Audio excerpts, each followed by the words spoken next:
Héréditation et étiologie de la névrose. Sigmund Freud. Héréditation et étiologie de la névrose. Je m'adresse surtout aux élèves de J.M. Charcot, pour présenter quelques objections contre la théorie étiologique des névroses, que notre professeur commun nous a transmise. On connaît le rôle attribué à l'hérédité nerveuse dans cette théorie. Elle serait la seule cause vraie et indispensable des affections névrotiques, et les autres influences étiologiques ne peuvent prétendre qu'à la catégorie des agents provocateurs.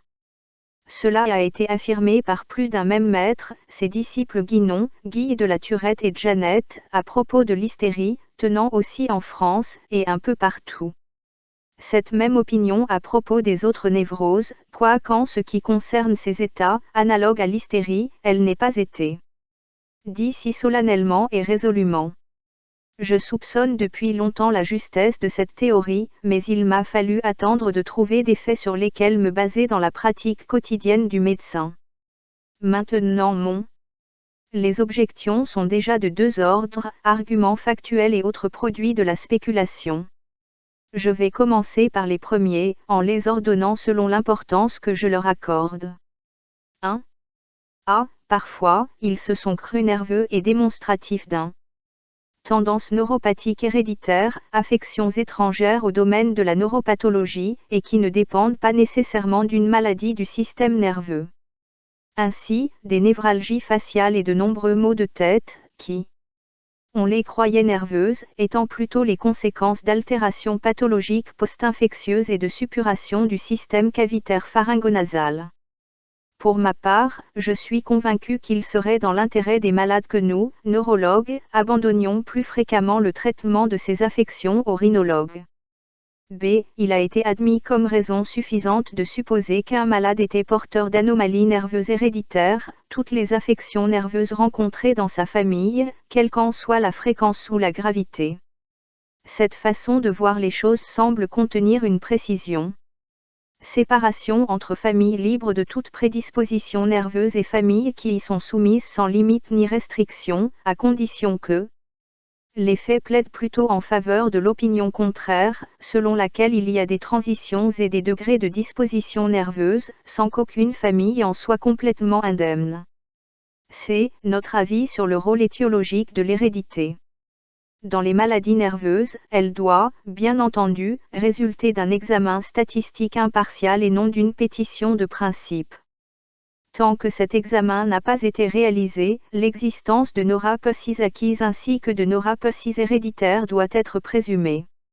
Maintenant, s'il peut y avoir des neuropathies acquises par homme indisposé, il est indéniable que les affections nerveuses rencontrées dans la famille du malade ont en partie cette origine, et alors il ne sera pas possible de les invoquer comme preuve concluante de la disposition héréditaire, imposée au malade en raison de son histoire familiale, puisque le diagnostic rétrospectif des maladies de l'absence d'ancêtres ou de parents ne réussit que rarement.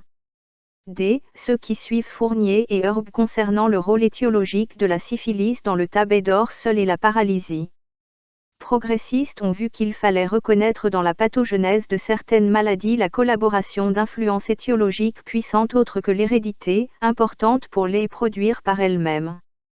Cependant, Charcot était jusqu'à sa dernière fois, comme en témoigne une lettre privée que je possède, absolument opposée à la théorie de Fournier, qui gagne du terrain chaque jour. Il ne fait aucun doute que certaines neuropathies peuvent se développer chez des individus en parfaite santé issus de familles irréprochables. Ceci est couramment observé à propos de la neurasthéie de Beard. Si la neurasthéie était limitée aux individus prédisposés, elle n'aurait jamais acquis l'importance et l'étendue que nous lui connaissons.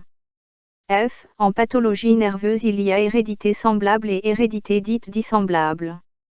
En ce qui concerne le premier, il n'y a rien à redire, même étant bien singulier que dans des affections dépendant d'une hérédité similaire, maladie de Thomson, maladie de Friedreich, myopathie, chorée de Huntington, etc.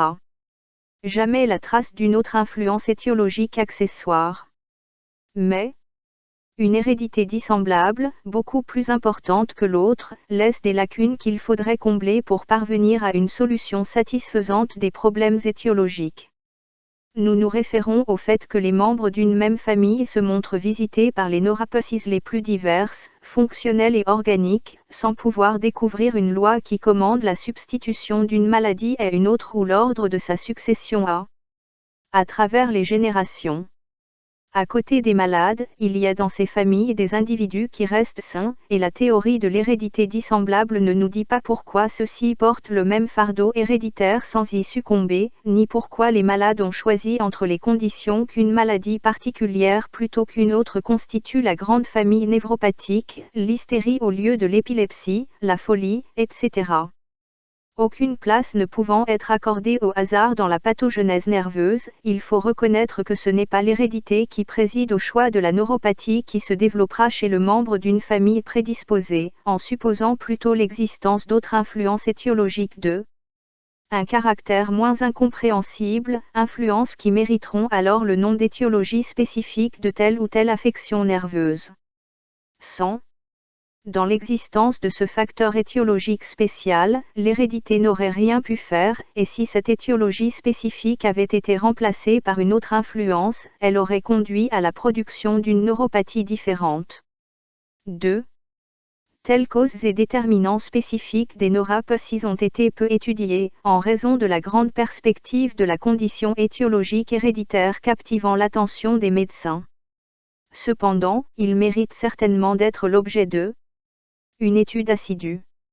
Bien que son pouvoir pathogène ne soit, en général, qu'accessoire à celui de l'hérédité, la connaissance de cette étiologie spécifique doit être extrêmement intéressante, car elle fournira un point d'attaque à notre travail thérapeutique, tandis que la disposition héréditaire fixée d'avance pour le patient dès sa naissance, elle stoppe nos efforts, se révélant comme une puissance inaccessible. Pour ma part, je me consacre depuis des années à l'investigation de l'étiologie des grandes névroses, état nerveux fonctionnel analogue à l'hystérie, et les lignes qui suivent contiennent le résultat de ces études. Afin d'éviter tout contresens possible, je présenterai d'abord 2 observations sur la nosographie des névroses et sur l'étiologie des névroses en général. Il m'a fallu commencer mon travail par une innovation nosographique. J'ai trouvé des raisons suffisantes pour placer la névrose obsessionnelle à côté de l'hystérie comme une affection autonome et indépendante, bien que la plupart des auteurs placent les obsessions parmi les syndromes de dégénérescence mentale ou les confondent avec la neurasthénie. Pour ma part, j'ai découvert, en examinant son mécanisme psychique, que les obsessions sont plus étroitement liées à l'hystérie qu'on ne l'imaginait. On croit. L'hystérie et la névrose obsessionnelle forment le premier groupe des grandes névroses que j'ai étudiées. La seconde contient la neurasthénie de Beard, que j'ai décomposée en 2 états fonctionnels différents, tant par son étiologie que par son aspect symptomatique, la neurasthénie proprement dite et la névrose d'angoisse, cette dernière appellation qui, soit dit en passant, ne me satisfait pas tout à fait. Dans une étude publiée en 1895, j'ai expliqué les raisons de cette séparation, que je crois nécessaire. En ce qui concerne l'étiologie des névroses, je pense qu'il faut reconnaître en théorie que les influences étiologiques, différentes les unes des autres par leur catégorie et par l'ordre de leur rapport à l'effet qu'elles produisent, peuvent être groupées en 3 classes, affections, causes concurrentes et causes spécifiques. Les conditions sont indispensables à la production de l'affection en question, mais leur nature est universelle, et elle se retrouve aussi dans l'étiologie de beaucoup d'autres maladies. Les causes concurrentes collaborent aussi à la causalité d'autres affections mais ne sont pas, comme les conditions, indispensables à la production d'une certaine. Enfin, les causes spécifiques sont aussi indispensables que les conditions, mais elles n'apparaissent que dans l'étiologie de l'affection, dont elles sont spécifiques. Aussi, dans la pathogénèse des grandes névroses, l'hérédité joue le rôle d'une condition, puissante en tout cas, et même indispensable dans la plupart d'entre eux. Elle ne saurait certainement se passer de la collaboration de causes spécifiques.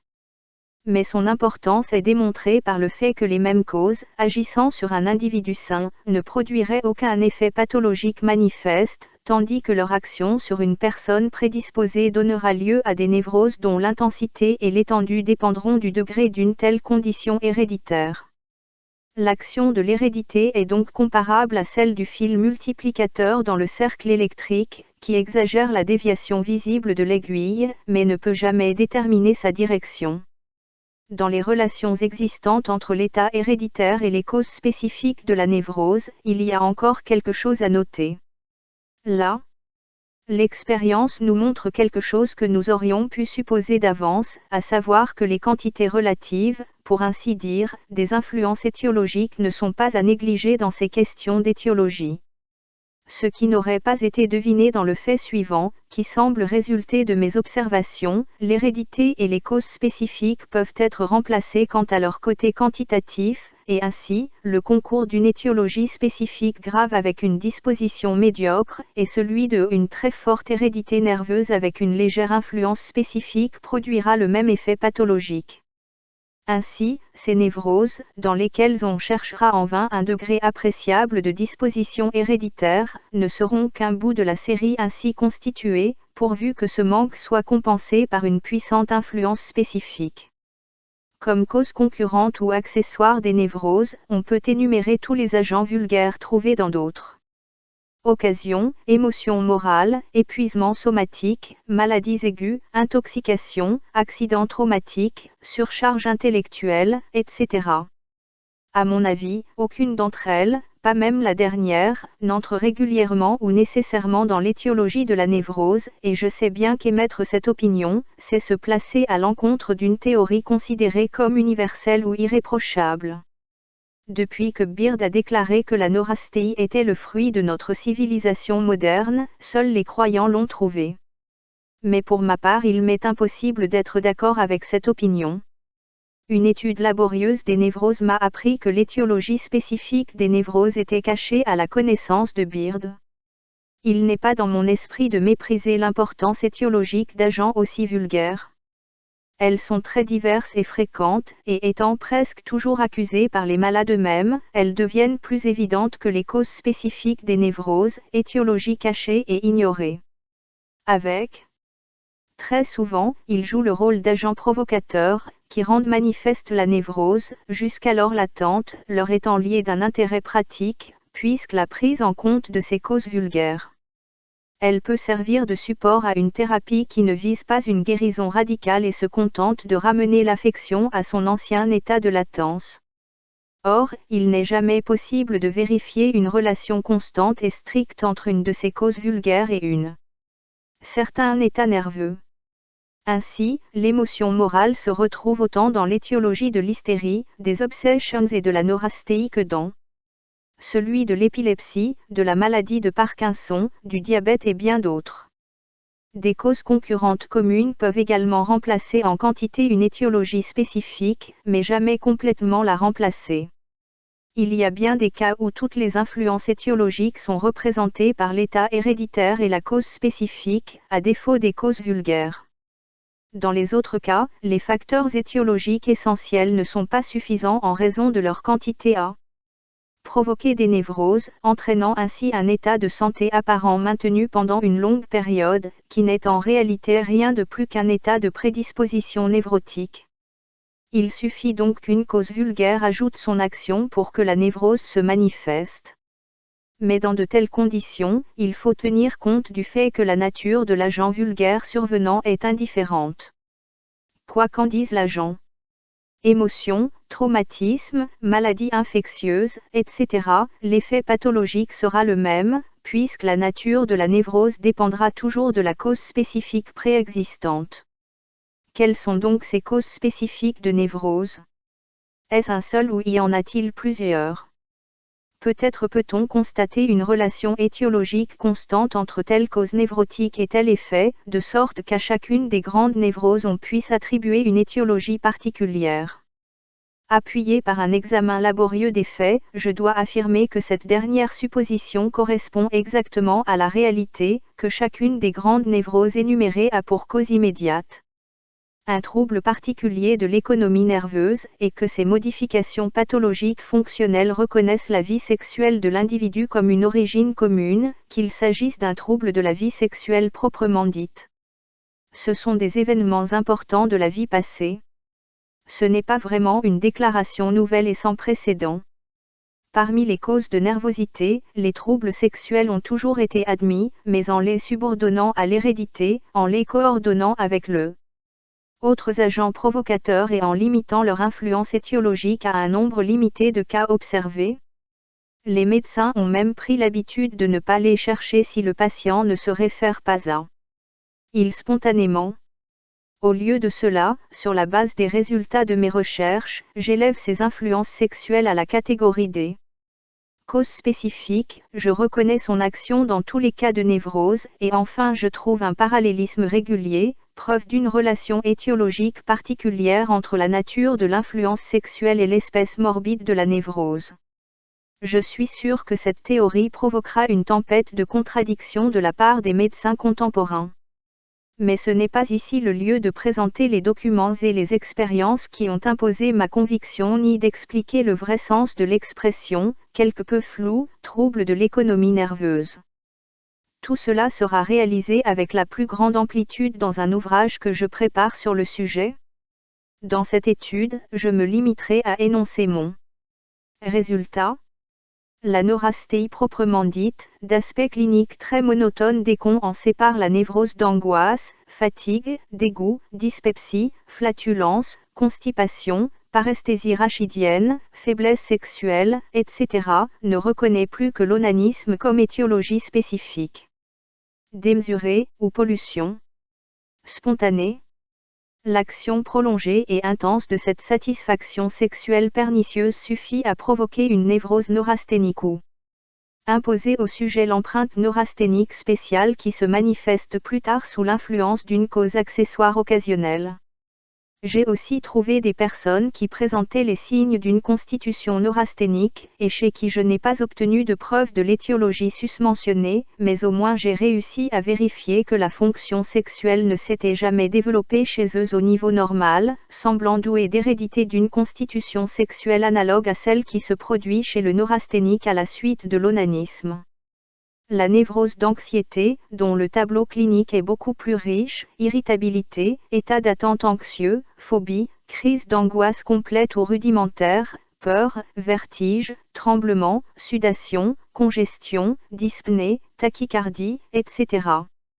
Diarrhée chronique, vertige chronique, locomotion, hyprosthésie, insomnie, etc., se révèlent aisément comme l'effet spécifique de divers troubles de la vie sexuelle, qui ne sont pas sans un caractère commun à tous.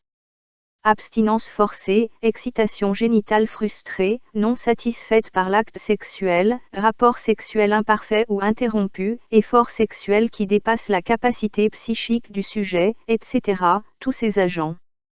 Très fréquents dans la vie moderne, ils coïncident pour perturber l'équilibre des fonctions psychiques et somatiques dans les actes sexuels, empêchant la participation psychique nécessaire pour libérer le système nerveux de la tension génétique. Ces observations, qui contiennent peut-être le germe d'une explication théorique du mécanisme fonctionnel de la névrose d'angoisse, montrent en même temps qu'il n'est pas encore possible aujourd'hui de développer un exposé complet et véritablement scientifique de la question. Il faut d'abord aborder le problème de la physiologie de la vie sexuelle d'un point de vue nouveau. Enfin, je dirais que la pathogenèse de la neurasthénie et de la névrose d'angoisse peut se passer du concours d'un disposition héréditaire. Ceci est confirmé, en fait, par mes observations quotidiennes. Mais si l'hérédité y concourt, elle exercera une formidable influence sur le développement de la névrose. Pour la deuxième classe de névrose majeure, hystérie et névrose obsessionnelle, la solution du problème étiologique est étonnamment simple et uniforme. Je dois mes résultats à l'utilisation d'une nouvelle méthode de psychanalyse, à la démarche exploratoire de J. Breuer, quelque peu subtile, mais irremplaçable pour son efficacité à éclairer les sombres chemins de l'idéation inconsciente. À travers cela, procédé, dont nous n'entreprendrons pas ici la description, les symptômes hystériques remontent à leur origine, toujours constitués par un événement de la vie sexuelle de l'individu, très approprié pour produire une émotion douloureuse. En explorant pas à pas le passé du patient, toujours guidé par la chaîne organique des symptômes, des souvenirs et des pensées éveillées, nous avons réussi à atteindre le point de départ du processus pathologique et nous avons vérifié que dans le contexte de tous les cas soumis à analyse, il y avait aussi l'action d'un agent qu'il fallait accepter comme cause spécifique de l'hystérie. C'est, bien sûr, un souvenir lié à la vie sexuelle, mais qui offre deux personnages d'une importance maximale. El suceso del cual conservado el sujeto un recuerdo inconscient es una experiencia sexual precoz con excitación real de las partes genitales, seguida de un abuso sexual practicado por otra persona y el periodo de la vida en el que acaeció este suceso fusnesto et la infancia hasta la 8 ou 10 ans, avant que l'enfant ait atteint sa maturité sexuelle. Ainsi, l'étiologie spécifique de l'hystérie est constituée par une expérience de passivité sexuelle antérieure à la puberté. Nous ajouterons sans tarder quelques faits détaillés et quelques commentaires aux résultats annoncés pour éviter la méfiance que nous savons que nos déclarations ont suscité. Nous avons pu faire la psychanalyse complète de 13 cas d'hystérie, dont 3 étaient de véritables combinaisons d'hystérie avec névrose obsessionnelle, et non d'hystérie avec obsessions. Aucun d'entre eux n'a manqué de l'événement décrit ci-dessus, étant représenté par une agression brutale commise par un adulte ou par une séduction moins rapide et moins repoussante, mais conduisant à la même fin. Sur les 13 cas, 7 impliquaient des relations entre sujet-enfant, c'est-à-dire des rapports sexuels. Entre une fille et un garçon un peu plus âgé qu'elle, presque toujours son frère, victime d'une précédente séduction. Ces relations avaient duré parfois des années entières, jusqu'à la puberté des petits coupables, l'enfant répétant toujours avec sa compagne, sans aucune innovation, les mêmes pratiques auxquelles il avait été soumis auparavant par une servante ou une gouvernante, et qui du fait de cette origine étaient souvent de nature répugnante. Dans certains cas, des relations avec des enfants et des agressions brutales répétées ou des abus ont concouru. La date de la première expérience était variable. Dans 2 cas, la série débutait à 2 ans, du sujet nourrisson. Mais l'âge le plus fréquent était entre 4 et 5 ans. Ce sera peut-être aléatoire. Mais mes observations m'ont donné l'impression qu'une expérience de passivité sexuelle après l'âge de 8 à 10 ans ne peut plus servir de base à la formation d'une névrose. Comment être convaincu de la réalité de ces aveux obtenus en analyse, qui prétendent être des souvenirs conservés de la petite enfance, et comment se prémunir contre l'inclination au mensonge et la facilité d'invention attribuée aux hystériques. Je m'accuserais moi-même d'une crédulité répréhensible si je ne. D'autres preuves plus concluantes étaient disponibles. Mais c'est que les patients ne racontent jamais ces histoires spontanément et qu'ils n'offriront jamais au médecin le souvenir complet d'une telle scène au cours du traitement.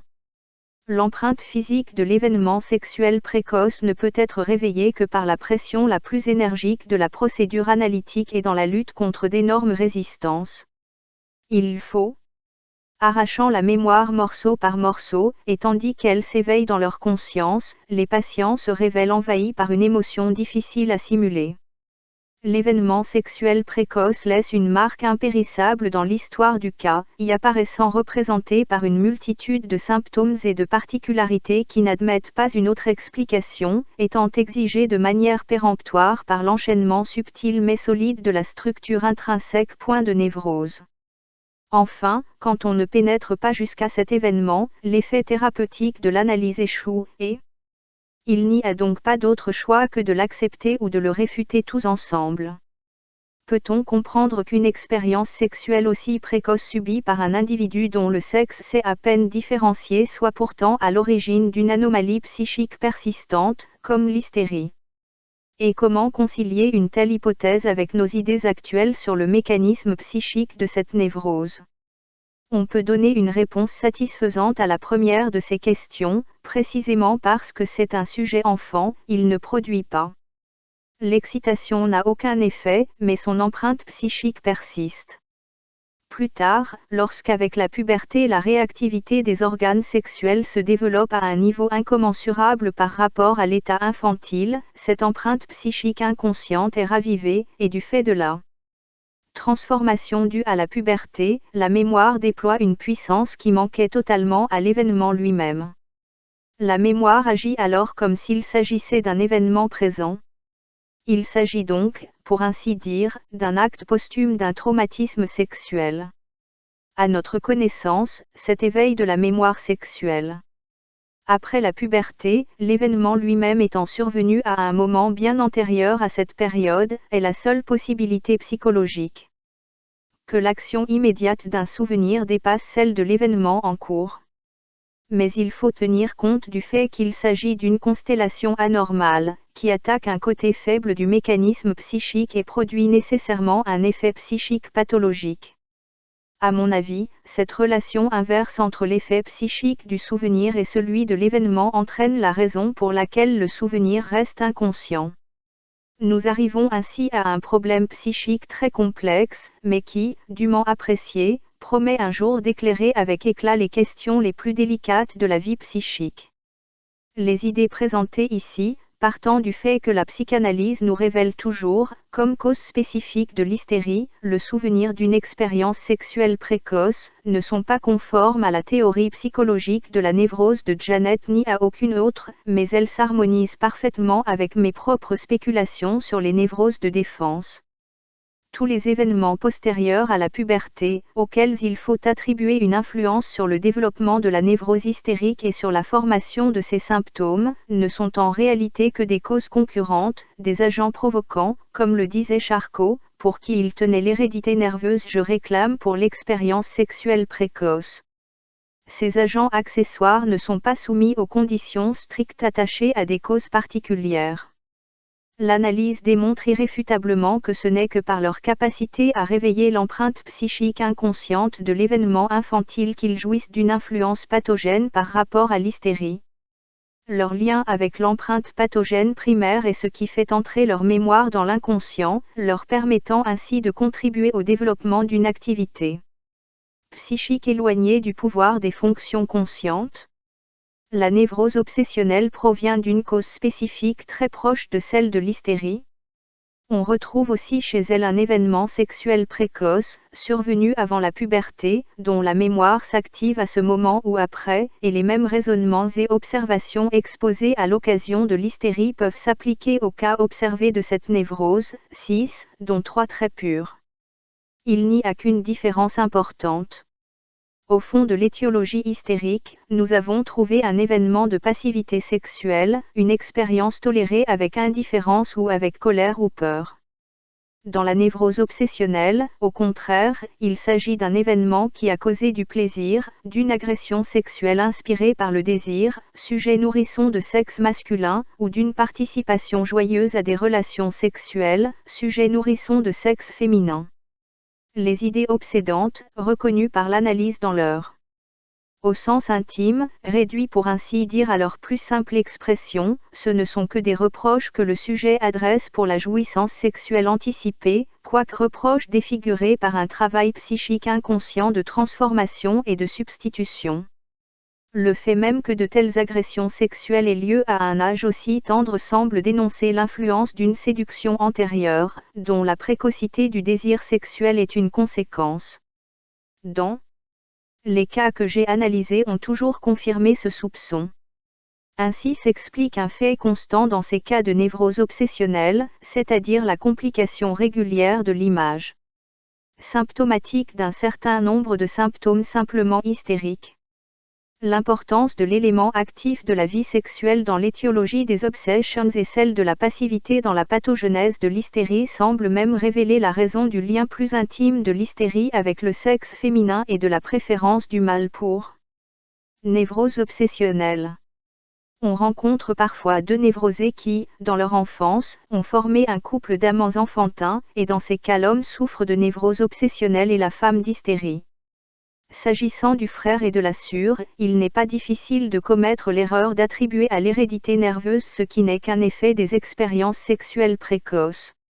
Il existe, bien entendu, des cas isolés et purs d'hystérie ou de névrose obsessionnelle indépendante de la neurasthénie ou de la névrose d'angoisse, mais ce n'est pas le général. La psychonévrose est généralement. Elle apparaît comme névrose accessoire ou neurasthénique, tel qu'évoqué par elle, ou suite à son déclin.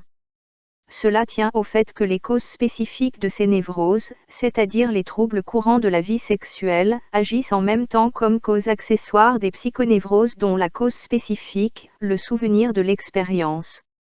Éveil sexuel précoce et revivre. En ce qui concerne la transmission nerveuse, je suis encore très loin de pouvoir apprécier avec précision son influence sur l'étiologie de psychonévrose. Je concède que sa présence est indispensable dans les cas graves, et je doute qu'elle le soit dans les cas bénins, mais je suis convaincu qu'il ne peut à lui seul produire une psychonévrose lorsque son étiologie spécifique, manque d'excitation sexuelle précoce. Je vais même jusqu'à penser que la question de savoir laquelle des névroses, hystérie ou névrose obsessionnelle, se développe dans un cas donné ne dépend pas de l'hérédité, mais d'un caractère particulier du dit événement sexuel précoce. Fin. Héréditation et étiologie de la névrose. Sigmund Freud.